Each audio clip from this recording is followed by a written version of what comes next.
ప్రభుత్వంతోనే రాష్ట్ర అభివృద్ధి సాధ్యమని టీడీపీ నేతలు స్పష్టం చేశారు. బిఆర్ అంబేద్కర్ కోనసీమ జిల్లా పి గన్నవరం నియోజకవర్గంలో మహానాడును ఘనంగా నిర్వహించారు. అయినవిల్లి మండలం వీరవల్లిపాలెంలో జరిగిన కార్యక్రమంలో ఏఎంసీ చైర్మన్ చిట్టూరి శ్రీనివాస్ తో పాటు ముఖ్య నేతలు పాల్గొన్నారు. ఎన్టీఆర్ విగ్రహానికి పూలమాలలు వేసి నివాళులర్పించారు. కష్టపడి పనిచేసే ప్రతి కార్యకర్తలే పార్టీకి బలమని నేతలు తెలిపారు.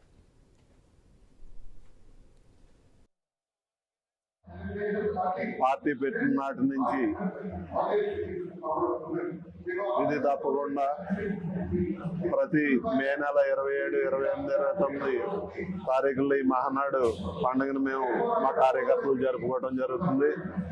అదేవిధంగా ఈ సంవత్సరం హైబ్రిడ్ పద్ధతిలో క్లస్టర్ వైజ్ గా ఈ అయినవిల్లి మండలంలో 3 క్లస్టర్లు ఉన్నాం. 3 క్లస్టర్లో కూడా ఎవరి క్లస్టర్ పరిధిలో వాళ్ళు ఏర్పాటు చేయడం జరిగింది. మరి 10వ నెంబర్ క్లస్టర్ ఉన్నది. మా క్లస్టర్ పరిధిలో ఈరోజు ఇక్కడ వీరవల్లిపాలెం గ్రామంలో కళ్యాణ మండపంలో ఏర్పాటు చేయడం జరిగింది.